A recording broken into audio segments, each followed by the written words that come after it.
আমাদের ভলেন্টিয়ার যারা রয়েছেন ভাগ হয়ে যান প্লিজ।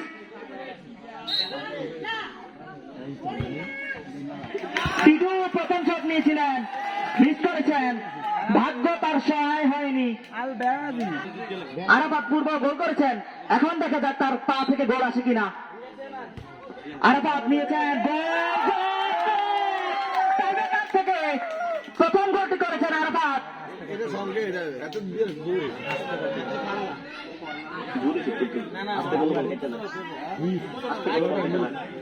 আমরা দেখতে পাচ্ছি পারভেজ একাদশের হয়ে শুট নেওয়ার জন্য প্রস্তুত রিফাত।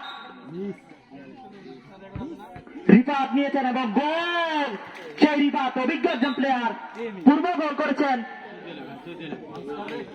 আমরা দেখতে পাচ্ছি জুবাইর একাদশের হয়ে গোল করার জন্য প্রস্তুত ফয়সাল। দর্শকদের উদ্দেশ্যে মাহি এটা পিছনে কি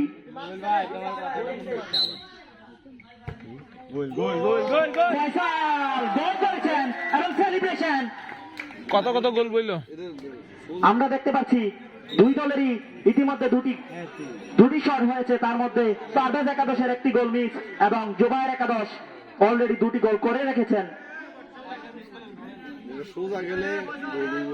পারভেজ একাদশের হয়ে গোল করার জন্য এগিয়ে এসেছেন নয়ন সেই টাইব্রেকার শক্তি নেবেন। ভাগ্যকার সহায় হবে দেখার বিষয়। এটি মিনিবার গোল বলের খেলা, ভাগ্য কোথায় যায় বলা যায় না। আমরা দেখতে পাচ্ছি মাঠের পূর্ব দক্ষিণ কর্নারে দর্শকরা মাঠে প্রবেশ করেছেন, প্লিজ। ভাগ্য সহায় হয়নি পারভেজ একাদশের, নয়ন বেশ অনেকটা বাইরে বেড়েছেন বার থেকে এবং এরই সাথে আজকের টুর্নামেন্টের মঞ্চসন Premier League Gold Cup season 4 2026-এর ফাইনালিস্ট এবং আজকের চ্যাম্পিয়ন জুবাইর একাদশ এবং